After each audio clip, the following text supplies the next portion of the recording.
Welcome to the party. Welcome to the show. Welcome to Adventures with the Trendsetter. Here is your master of ceremonies for the evening, Brian Berger. Ladies and gentlemen, welcome back to Adventures with the Trendsetter. I'm your master of ceremonies, Brian Berger.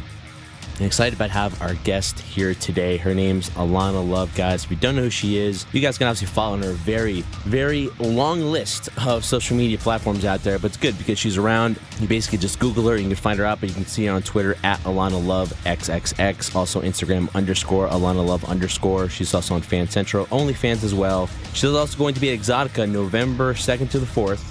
You can also catch her at Lace in Wayne, New Jersey. On November 3rd, on Saturday, she's going to be at Blush Gentlemen's Club in South Hackensack, New Jersey. It's close by where I work out, guys. She'll be performing there with Natasha Starr, so guys, don't miss out on it. So without further ado, Alana, thank you so much for coming on Adventures with the Trendsetter. I have to ask you first and foremost, how are you doing today? I'm fantastic. How about you? It's been a busy day, a long day. I know that's nothing new to you, but doing pretty good. No complaints here. Really excited to have met you guys. I met Alana, actually. I went to go see her at Lace one-on-one, introduced myself there, kind of an old school thing where I wanted to meet her in person because I first came across Alana when you were on the Christy Canyon show, talking to Christy Canyon on her show on Sirius XM. I love her. She is awesome. Like, I've been on the Vivid radio show maybe like 4 times or something, I believe. And every single time, like, it's just a fantastic show. I love it. Well, I think you have and I'm happy to be on this show. Oh, I really appreciate that. I mean, I clearly appreciate it too, but Well, I appreciate you, and I loved meeting you at least. So that's always good. Oh, yeah. The one-on-one thing, it's me, the more old-school mentality of it's best to introduce myself to you one-on-one at best. Obviously, sometimes it's not physically possible, but when you can, I think it goes a long way. It just shows the fact that, hey, I'm here, I'm putting the effort to meet you, so maybe the next time if we were to schedule something later on, you might remember me, and clearly you did, so I left a good impression. How can I forget you? You were great. Well, yeah, I have a gigantic beard, a grotesque-looking beard, so it's clearly you wouldn't forget me. No, besides that, you have a great personality.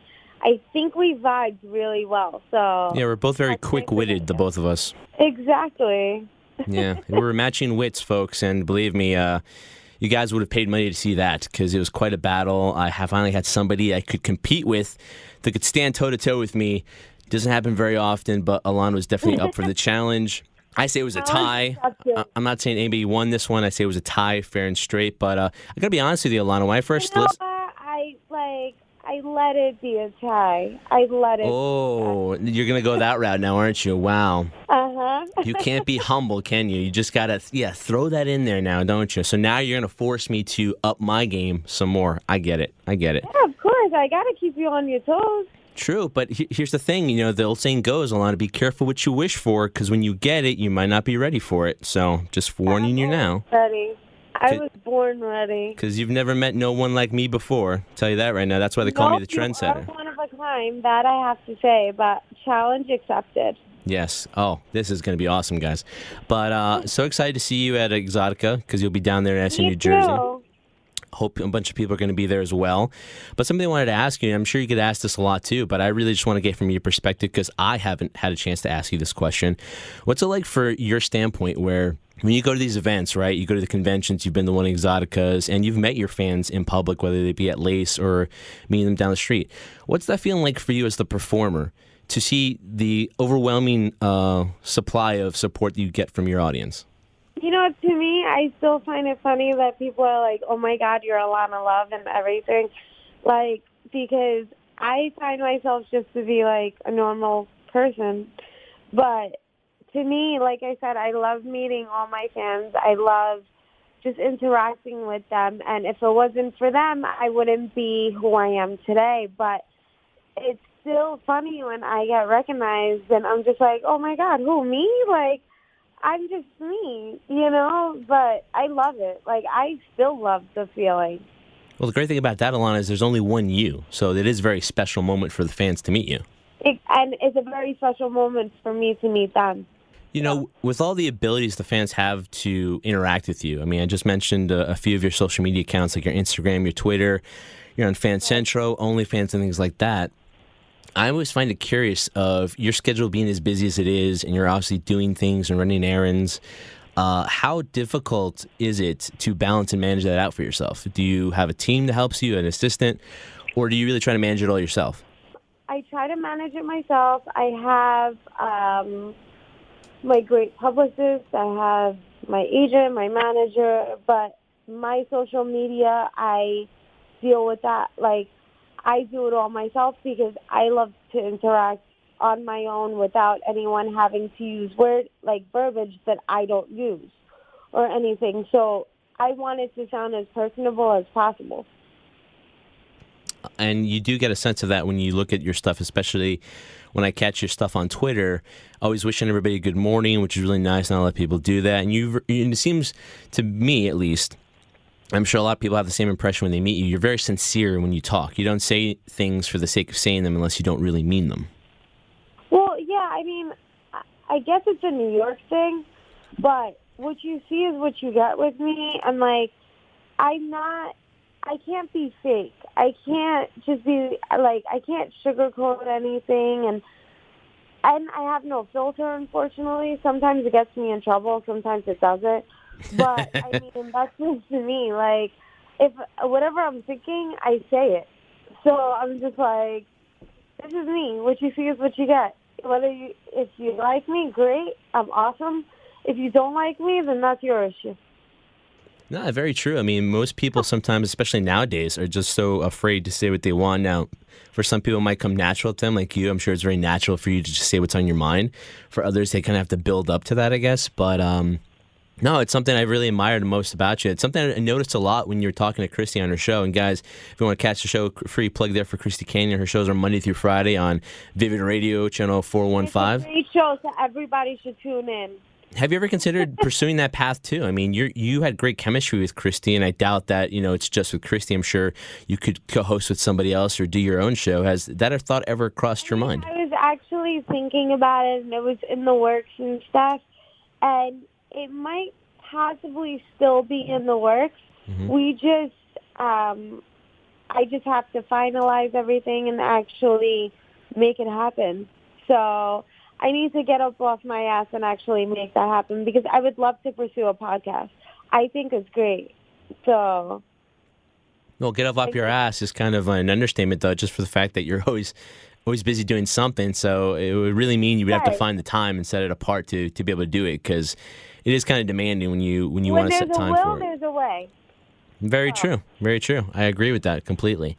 Alana, the fact that, a lot of people know your history and know the fact of where you started from when you came off. I mean, and something I want to talk about, two things that just kind of jump off the top of my head is basically, you're an accountant and a market manager on Wall Street. Do you think, and I think you've mentioned this in a couple of interviews before, that you wish you'd probably done it, you got into the industry sooner than later. But at the same time, do you feel mentally you're as prepared? Now, you're never mentally prepared when you dive into something brand new. But do you think with all your background and your experience, it kind of helped you from not allowing yourself to get taken advantage of or knowing what your worth was going into it? Well, I could tell you the accounting and marketing, that didn't do anything. But what made me have thick skin was running the nightlife, like from running the door of different nightclubs in the city and stuff like that. You have to have a thick skin. So that definitely helped me to start at the Bunny Ranch and stuff. And except I basically didn't know what I was I knew what I was getting myself into, but I was just like, oh my God, what am I doing? What am I doing? And then the same thing when I got into porn, I was just like, oh my God. But with my background, it's definitely helped me loosen up, and just the fact that everybody was so great to me and made it easier for me, that helped out a lot too. So. Well, I'm sure a lot of that had to do with your personality too. I mean, when you see somebody, as humble and as, good-hearted as you, I'm sure it's easy for them to notice that and respect that as well. And so, it's like the old saying, iron sharpens iron. Too. It goes both ways. Yeah. I remember, when I first got into porn, my first shoot was for Reality Kings, and you'll never forget your first, obviously. So I was just like, oh, my God. Like, I was nervous. I was so nervous. And thankfully, like, the guy that I was on set with and the producers and the directors and everything, they made it all that much easier for me. So after that, I just kept thinking about that for a while, and it was just easier for me. But I have to thank them for actually getting rid of my anxiety. No, it's true. We all have anxiety, especially when it's something brand new that you've never dived into before. I mean, it's one thing doing it, for example, at the Bunny Ranch in the privacy of a door being closed, but now you're doing it in camera in front of people. Definitely a different experience. Definitely a different approach to sex, too, because it's not literally one-on-one. It's basically you're playing towards the camera. On camera and for everyone to see. Exactly. And so it's a huge different dynamic. It's great that first experience was awesome. Unfortunately, some people's first experiences aren't that good, but they push through and persevere because they know that, hey, once that bad experience is done, it can only get better from here, theoretically.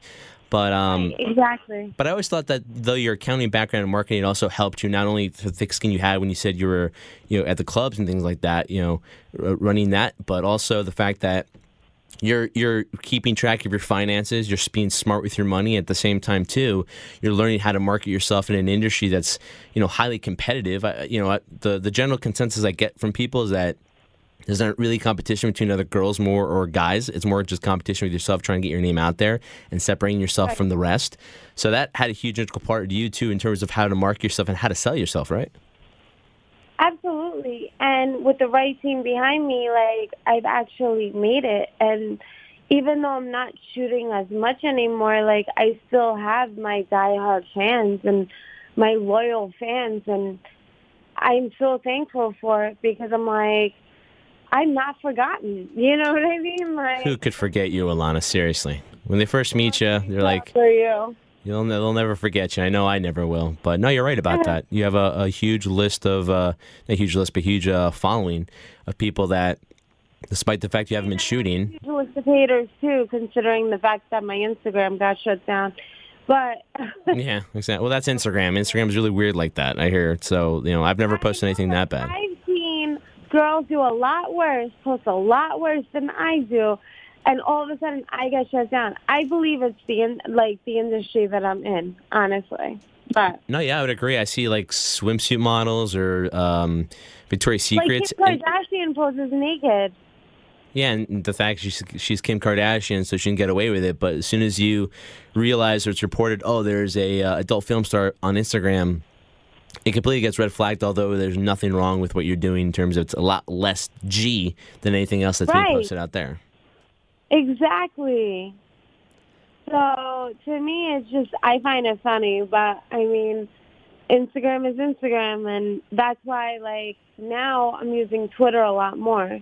Definitely. It's definitely frustrating, especially dealing with social media like me, Alana. I sometimes want to rip my hair out because it's just so annoying sometimes. But you're right. You deal with those frustrations, and you deal with it laugh. Sometimes you just have to laugh about it because there's no sense in getting angry or getting over upset about it. Like, my account got disabled, and I woke up and, like, realized that, oh, I got shut down again. I was like, what the fuck? Like, really? Why?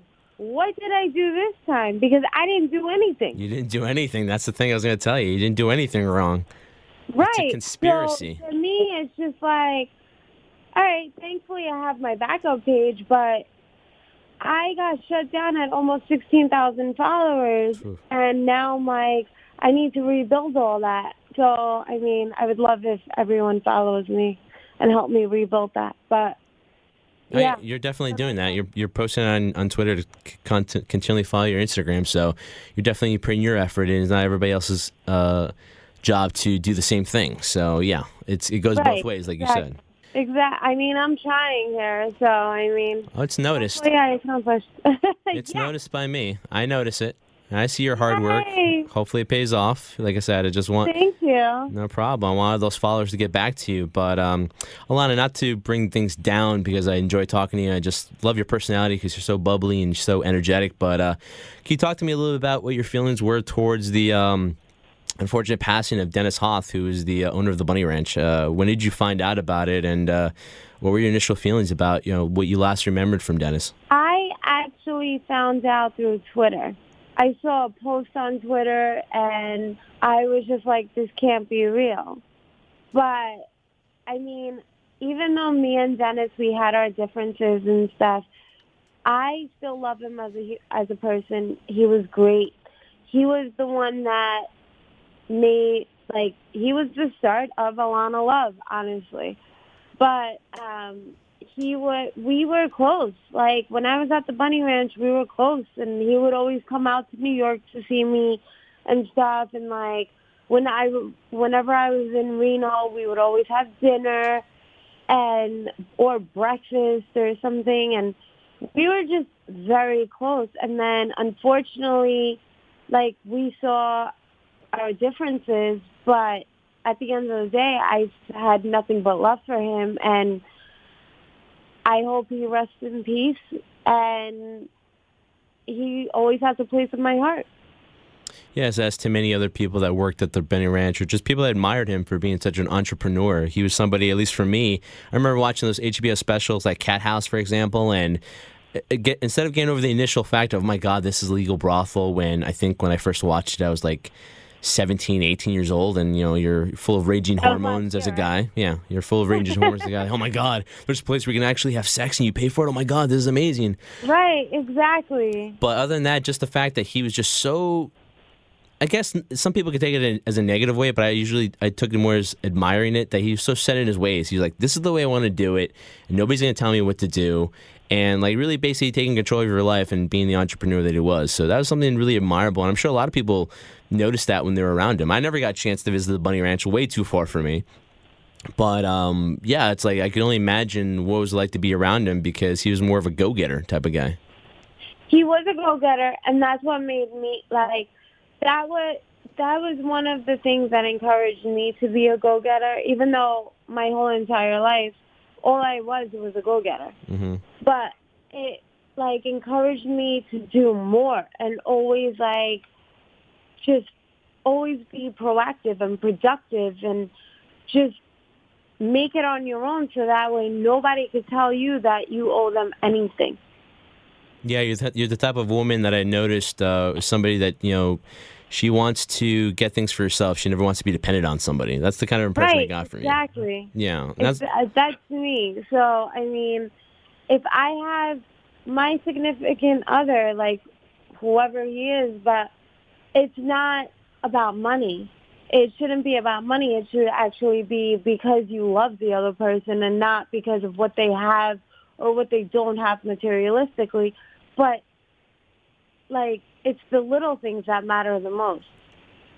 No, definitely. I've always been a firm believer, too, that just kind of add on to that a little bit, too. I agree with everything you just said to a T, but also at the same time, I've noticed that, in situations, regardless of, relationships are complicated either way you go, right? But the mere fact that when you start making that one individual, your significant other, whoever they are, if you start making them your whole world, then that's a problem, because it's not about doing that. It's about sharing and merging those two together. You have things that you enjoy, they have things that they enjoy, and merging those together, not just fully committing 100% to one person, meaning that you lose yourself in the whole situation.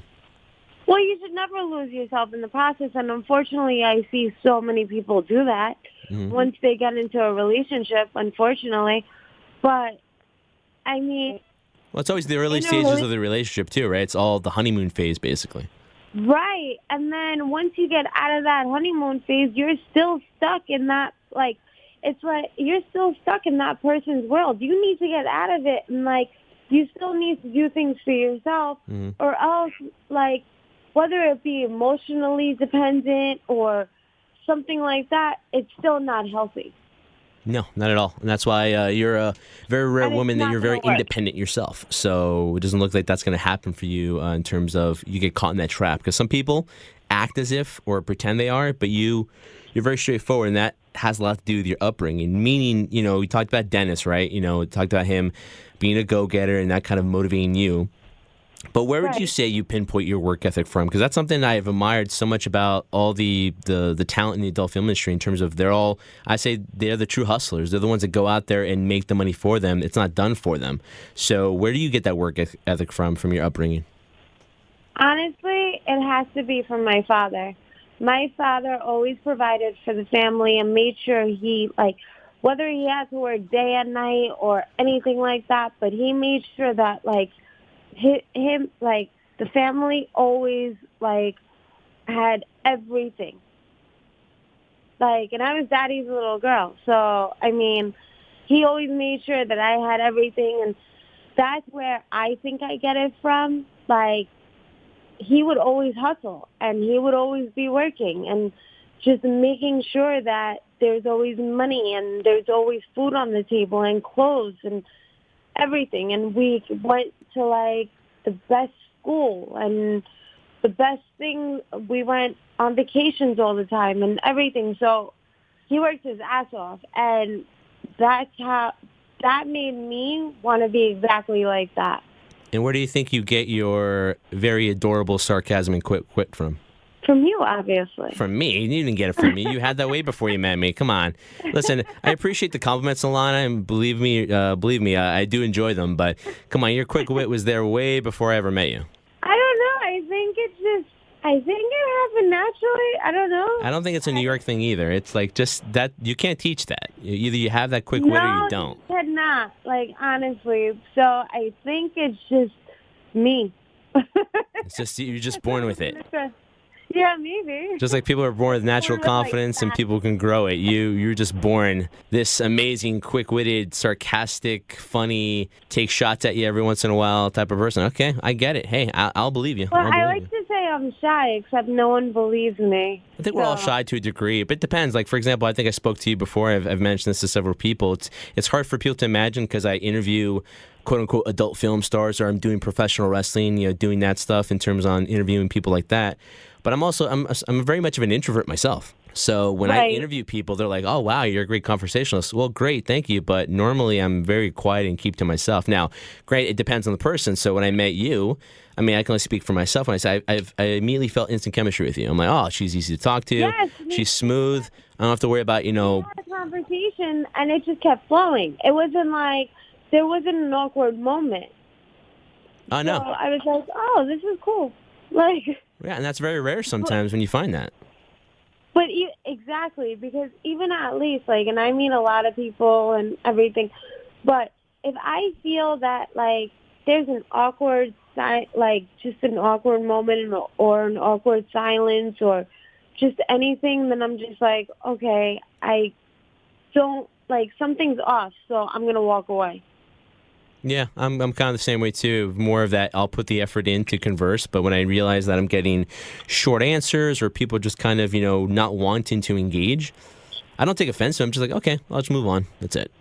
Right, exactly. Like, listen, like, you could have a connection with somebody and you may not have a connection with somebody else. But if I don't feel a good vibe from people, then I'm just like, I think I have to walk away.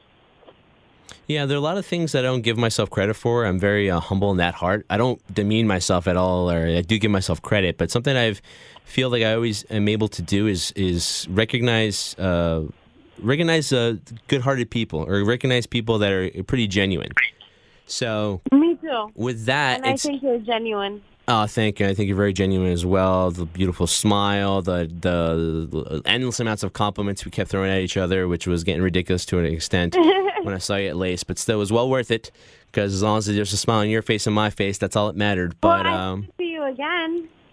You will see me again. I'll see you at, I'm going to Exxxotica, so you'll see me there. I can't wait. Yeah, it'll be awesome to see you. I'll give you a gigantic hug, and I won't let go. How about that? Yay! I'm holding you to it. Yeah, but I think a lot of the other people might get pissed off at me. I might get kicked out for doing that.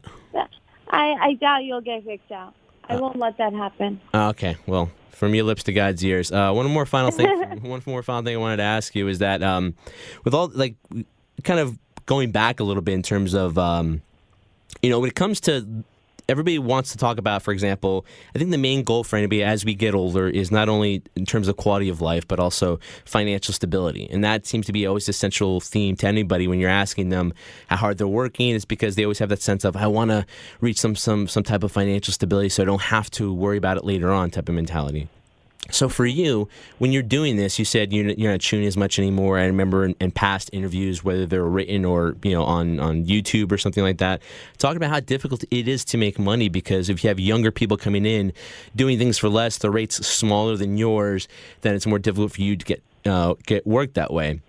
But now it's the beautiful avenue nowadays where, like, for example, I've been a novice into this industry and this business. I've come to the realization, too, that maybe the money isn't necessarily doing the shoots for the production companies, although they're great.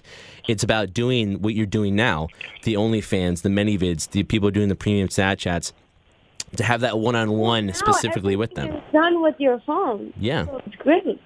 Like, because it puts more power back into your hands. With all the free porn going on, no one's really going to buy porn anymore. Yeah. I mean, no one's really buying porn anymore, and it's a shame. But at the same time, and also you have all these, like, everyone coming in and wanting to be a star, and, like, I mean, not everyone, but most people that I could speak for, but they do everything for nothing. So it's hard for me to get my rate that I'm used to getting. I've been in the industry for 8 years. So I know, like, how it was 8 years ago and to now. So I'm just like, I refuse to, like, settle for anything less than what I'm worth. And yeah, I applaud you for that. I'm the same way too. I've reached a certain point in my life. I think I told you this when I talked to you at Lace. We talked about a lot of stuff. You wouldn't think at Lace you would have a conversation one-on-one with somebody. You know, I should have just shut up and enjoyed the dance, but no, I was really conversing with Alana, and she can attest to it. We were like We really were. Except I was dancing on you too at the same time we were conversing. So. Yes, and I was dancing on you as well. Yes, you were. I was giving you a little show. It was a great dance. I should have made it rain on him. Yeah, that would have been funny, exactly. Made it rain on me. Would have been flatter. It would have been like, for example, if I can do this, I could do Chippendales. But exactly. I'll hook you up. Oh, thank you. Appreciate it. I'm going to have to do a little more work in the gym before I can do that, but I appreciate it if you can hook me up on that one. Of course, I got you. Lana Love's got my back, folks. What I wanted to say was when we're going back to, putting the power back in your hands, that's amazing because, you're talking about your rate and you're not going to settle for anything less. That's something that, unfortunately, a lot of people, due to the pressures, fall into that. And then they don't they put themselves in bad positions because now they put themselves in a situation where they're going to have to do less than what they're worth. And I reached a certain point in my life where I was like, you know what? I've done this radio stuff. I've done this broadcasting for 8 years now. Really hard. I'm really good. I'm not going to have an ego about it, but I feel like I'm really good. I deserve to get paid what I'm worth. No more settling for peanuts or scrums. I deserve my end of the pie type of thing. Right. But last thing for me, Alana, and guys, we have Alana Luv here on the show, Adventures with the Trendsetter, and I could talk to you for hours, but I know you got things to do and places to go. But I could definitely talk to you for hours. Oh, we got to do this at a different time then. If you're not doing anything for lunch, hey, I'll treat you to a lunch at Exxxotica. But thank you. With all the stuff you have where you're always busy, right? I can only imagine you make the time to decompress and relax because as much as you love working, and I'm workaholic as well, I've noticed nowadays I have to kind of sometimes take a step back and make that time out for myself that I can recharge. So for you, what's it? You have to, or else you're going to burn out. And it's happened to me several times, and I'm still learning. Me too. So what's your best way of relaxing yourself so that you don't allow yourself to reach that point like you and I know so well that you're going to be like, oh, I need 2 weeks off type of thing. What do you do for yourself on a daily basis to kind of relax yourself? Is it working out? Is it meditating? What are your tips? Honestly, I just take a day to myself. Like one of my off days, I take just to do absolutely nothing. Watch Netflix and just order food and stuff and just have a me day. That's great. And that's what you need. I don't have to think about anything or worry about anything. And if I do have to worry about something, I'll wait until the next day because if I work 7 days a week, I'm going to burn myself out. So I need at least one day just to myself. Good, and I'm glad you take that one day for yourself because, guys, if you go visit her at Lace, and your schedule's Monday through Saturday, right? Or no, my schedule is Usually Tuesday through Saturday. Tuesday through Saturday, guys. If you go visit her at Lace in Wayne, New Jersey, you'll definitely see her smile from ear to ear, and you couldn't imagine her having a bad day because literally she is just smiling and glowing up that very dark place, which is Lace. And Everyone should come see me. definitely go see her, get her a drink, enjoy a dance with her. It'll be the best money you'll ever spend, guys. I promise you that. Because if, unlike me, I love talking to her. You guys will enjoy the dance. It's very nice. She'll also be at Exxxotica. Are you going to be at Exxxotica all 3 days, Alana? All 3 days, yeah, at Ink's Angels booth. And she doesn't have any ink on her, guys. How ironic is that? No, I don't. So, I guess they like me. Who couldn't like you, Alana? Seriously, come on. You say it so modestly. I'm getting a little tired of it right now. She'll also be on November 3rd. You'll be that's a Saturday, guys. You'll be at Blush Gentlemen's Club in South Hackensack, New Jersey. That is 125 Saddle River Avenue. She'll be featuring there with Natasha Starr. Have you done features with her before? We have, at Night Moves, we've done, I crashed her feature just by going on stage while she was on stage. But other than that, no, we haven't. So this is going to be our first official feature, and I'm so excited because Natasha is one of my best friends. So, I love her to death, and I can't wait. That's awesome, guys. And you guys can catch that all if you want to get up to date with what she's doing as we approach closer to Exxxotica, and obviously before the end of the new year. Do you head over to AVN in Las Vegas at all? I do. I didn't go last year only because I think I was moving or something along those lines. Okay. But I think I'm going this year, so I hope to see everyone there as well. Well, I hope to see you there as well, too, Alana. And, guys, if you want to catch Alana and see everything she's doing, you guys can catch her on social media. Check out her Twitter. Guys, follow her on Instagram. It's _Alana Luv _ her Twitter's Alana Luv Please, XXX. get me my followers back. Yes, if you're diehards, you will follow her back, guys, and she will appreciate it and blow a kiss to you via social media, and you guys will enjoy it. Absolutely. You guys can also catch her on Fancentro and OnlyFans as well. Alana Luv, guys. Alana, thank you so much for coming on. I really appreciate it, and I'm very thankful I walked on Lace to say hello to you because it was well worth it. So, Alana Luv, folks, here on Adventures with the Trendsetter. I can't wait to see you again. Well, there you have it, folks. Another successful episode of Adventures with the Trendsetter in the books. I'm your Master of Ceremonies, Brian Briga. Thanking you guys so much for listening to this episode. If you want to keep up with my shenanigans and what I'm doing, you can catch me on Twitter at Brian Briga, as well as what I'm doing here with my tag team partner every Friday on the High Spot Podcast. Like us on Facebook, follow us on Twitter, Instagram, Snapchat, all one word, High Spot Podcast. We post episodes every Friday. Make sure you check out our website as well, highspotpodcast.com. Also, check out the website, brand new, adventureswithtrendsetter.com, as I cover all of the adult film world for you guys. So, guys, thank you so much for listening to this episode. I'll catch you guys next time. And remember, although I must bid you adieu and good fortune, remember, I do this for one reason and one reason only. I do this for you, the crew.